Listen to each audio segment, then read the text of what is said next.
first thing in order to do this properly is the syringe has to be lubricated.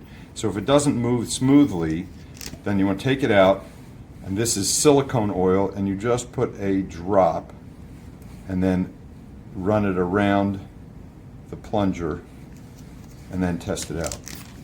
And later it's going to be crucial that you're able to lift it slowly, so we'll see why. Okay. The goal is to get this solid, this is about 200 milligrams of sodium bicarbonate, to react with a liquid inside the syringe.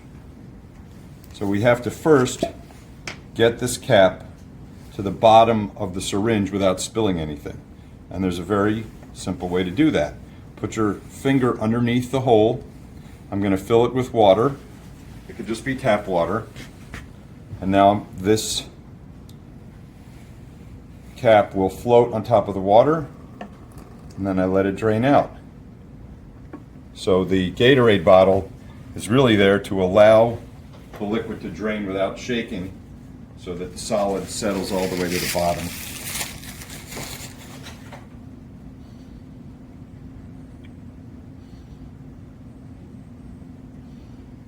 There we go. Once the solid has settled to the bottom, I do want to make sure that it's not blocking the hole. So it's off to the side a little bit. And now, again using the Gatorade bottle for support, I'm going to put the plunger in and push down. And this is something that would be very difficult to do if that solid was blocking, if that cap was blocking the hole. I'm now going to draw up about 3 or 4 milliliters of hydrochloric acid, 2 molar. This does not have to be all the way down. I can have some air in there, so we're going to see that. To draw up the hydrochloric acid, I just use a little tray. This is the hydrochloric acid, and I'm just going to pour a little bit in here, or the professor can pour it for you. Okay. So now I'm going to draw up the hydrochloric acid, and this is the part where if you do it too rapidly, it will cause the cap to wiggle, and some of the bicarbonate will come out, and then you won't be able, then it'll mix already. So there's hydrochloric acid and sodium bicarbonate that are not reacting because they're not touching, because the solid is floating on top. Okay, now I'm going to slowly turn this over. If I turn it over slowly, it stays floating, it didn't mix. And now I'm going to push out very gently. Once again, thanks to having lubricated the plunger, I can do this very smoothly. And I can get rid of most the air.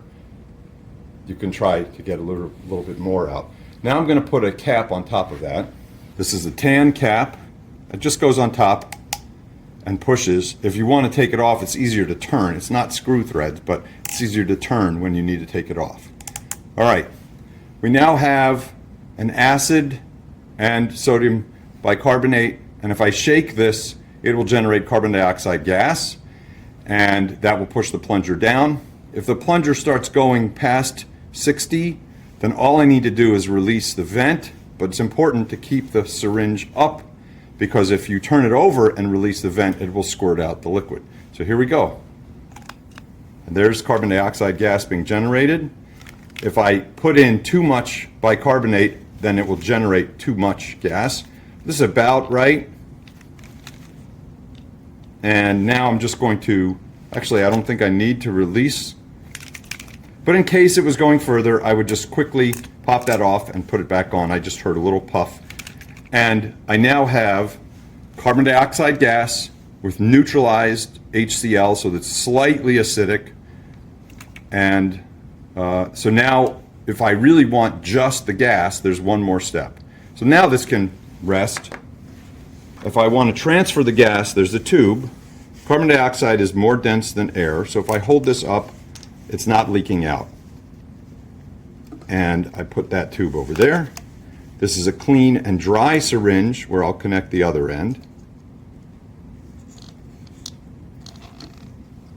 And now, you can have a friend, or you can push one and pull the other transferring the gas into the new syringe without transferring any liquid. And now I'll pop this off, and I have clean, dry carbon dioxide gas ready for experiments.